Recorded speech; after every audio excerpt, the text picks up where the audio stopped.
Bismillahirrahmanirrahim. Assalamualaikum warahmatullahi wabarakatuh. Alhamdulillah wa syukurlah, puji syukur kehadirat Allah Subhanahu wa Ta'ala yang telah memberikan kita segala nikmat-nikmatnya, baik nikmat lahir maupun nikmat batin, terutama nikmat keluar masuk napas ini. Salam serta salawat kita curahkan ke baginda Rasulullah Sallallahu Alaihi Wasallam beserta keluarga dan para sahabat-sahabatnya. Alhamdulillah, sahabat Kang Darman di Indonesia, khususnya para pengamal zikir nafas sadar Allah, patut kita sadari di dalam perjalanan rohani, yaitu dengan metode zikir nafas, tidak serta-merta kita paham dan memahami begitu saja kalau tidak dipahamkan oleh Allah Subhanahu wa Ta'ala. Dan yang harus kita sadari di setiap perjalanan itu tidak mulus, seperti halnya dalam mengamalkan zikir nafas ini. Di dalam perjalanan rohani kadangkala kita sering tergoda oleh hal-hal ataupun keadaan-keadaan yang belum terjadi sebelumnya. Nah, banyak hal godaan bagi para pengamal zikir nafas ketika sering mengamalkannya. Kita sering terjebak oleh kesaktian, kepintaran. Nah, ini adalah salah satu godaan di dalam mengamalkan zikir nafas atau para pengamal zikir nafas. Setelah sekian lama kontinu dan istiqomah di dalam mengamalkan zikir nafas, di dalam kehidupan sehari-hari, kalau akhlak kita tidak berubah, berarti ada yang salah di dalam mengamalkan zikir nafas. Karena keutamaan zikir nafas itu adalah untuk mendekatkan diri kepada Allah Subhanahu wa Ta'ala dan untuk merubah akhlak dan perilaku di dalam kehidupan kita sehari-hari. Nah, dan ada yang lebih penting yang harus saya sampaikan di video ini kepada sesama yang mengamalkan zikir nafas. Kita jangan terjebak oleh kepintaran ataupun kesaktian. Contoh, kita bisa mengobati orang yang sakit seakan-akan itu hasil daripada berzikir nafas. Itu salah. Ada pula yang bisa menerawang atau menerka isi hati orang lain. Nah, di situ juga kadangkala kita mengklaim ini karena hasil daripada mengamalkan zikir nafas. Itu salah juga. Nah, kita bisa menggendam atau meredam amarah seseorang.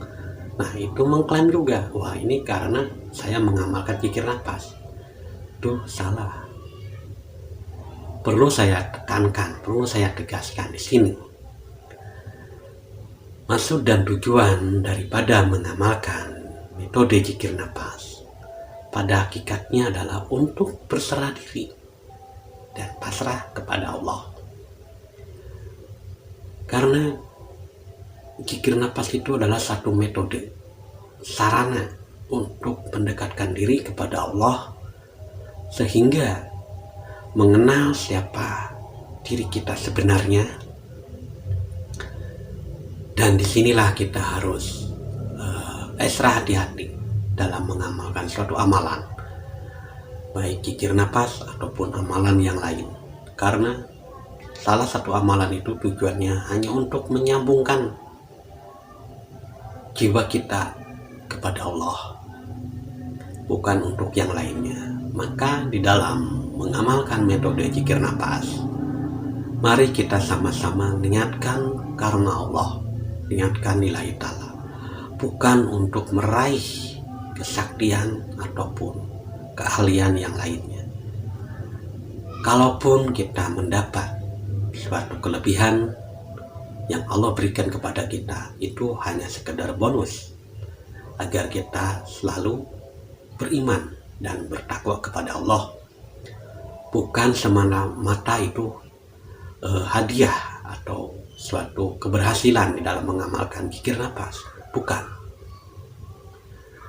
Orang yang mengamalkan zikir nafas, saya yakin dan percaya hidupnya itu selalu terbimbing oleh Allah dan merasa terawasi terus jika berbuat kesalahan. Karena napas kita tidak akan pernah berhenti selama 24 jam. Nah, maka daripada itu, semestinya hidup kita ini harus selalu sadar kepada Allah yang telah memberikan kita napas. Dengan napas ini, insya Allah kita akan selalu bertakwa, kita akan selalu sadar. Jika di dalam mengamalkan zikir napas, kita punya niat atau tujuan yang tertentu selain daripada Allah, maka kita akan tersesat. Karena tujuan kita sudah belok, bukan karena Allah. Nah, disinilah yang harus kita waspadai.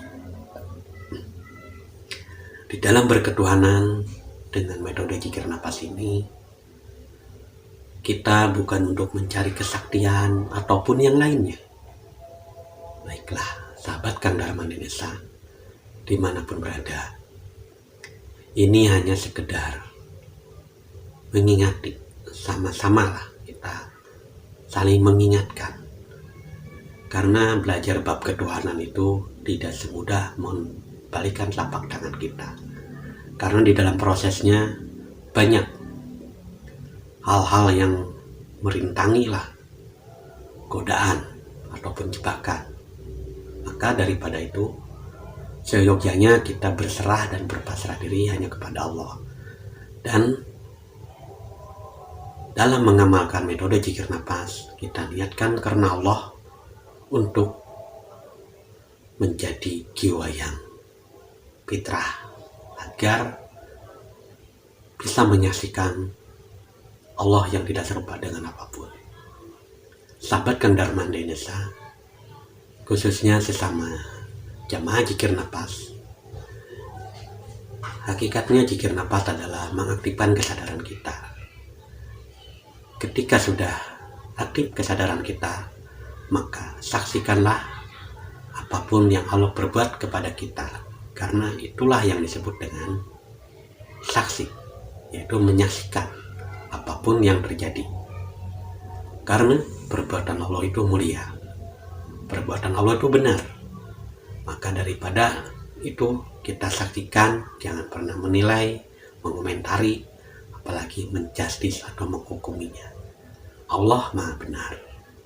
Maka dengan mengamalkan metode zikir nafas, kita harus lebih kuat keyakinan dan keimanan kita, serta bertakwa hanya kepada Allah, bergantung hanya kepada Allah, bersandar hanya kepada Allah.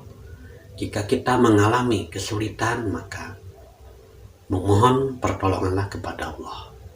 Dengan kesadaran kita yang lurus, insya Allah, Allah akan memberi suatu pertolongan. Cukup sekian apa yang pribadi sampaikan saat ini, semoga bermanfaat bagi diri pribadi dan bermanfaat pula bagi sahabat-sahabat Kang Dharma Indonesia dimanapun berada. Akhirul kalam, wassalamualaikum warahmatullahi wabarakatuh.